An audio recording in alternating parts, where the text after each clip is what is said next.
എല്ലാവർക്കും എന്റെ നമസ്കാരം. ഓം ശ്രീ ഗുരുഭ്യോ നമ, ഓം ശ്രീ ഋഷിഭ്യോ നമ, ഓം ശ്രീ പരമഋഷിഭ്യോ നമ, ഓം ശ്രീ പരാശക്തിയേ നമ.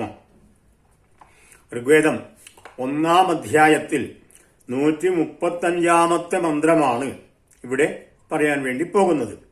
വർഗം 26-27. വിശ്വേ ദേവാ ദേവത, വിശ്വദേവന്മാർ. ഐഭിരഗ്നേ ദിവോ ഗിരോ, ഐഭിരഗ്നേ ദ്വോ ഗിരോ, വിശ്വേഭിഃ സോമപീതയേ, ദേവേഭിര്യാഹി യക്ഷിജ. അന്വയം: ഹേ അഗ്നേ യേഭി വിശ്വേഭി ദേവേഭി സോമപീതയേ ദ്വ ഗിര ആയാഹി യക്ഷീജ. ഇതാണ് അന്വയം. ഏഭി, ഈ യജ്ഞവേദിയിൽ സംപൂജ്യരായിട്ടുള്ള,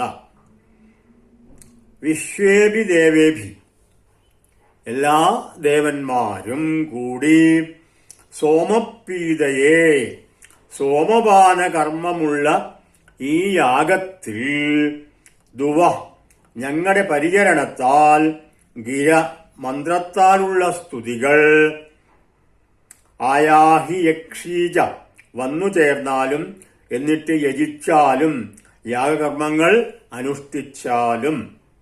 അർത്ഥം: അല്ലയോ അഗ്നിദേവ, ഈ യജ്ഞത്തിൽ സംപൂജ്യരായ സർവദേവന്മാരോടുമൊപ്പം സോമപാന കർമ്മത്തിലധിഷ്ഠിതമായ ഈ യാഗകർമാനുഷ്ഠാന വേദിയിലേക്ക് ഞങ്ങളുടെ ഉപാസനകളും സപര്യകളും സ്തുതികളും സ്വീകരിക്കാനായിട്ട് വേഗത്തിൽ തന്നെ ആഗതരായാലും, അതിനുശേഷം യജനകർമ്മത്തിൽ ഏർപ്പെട്ടാലും.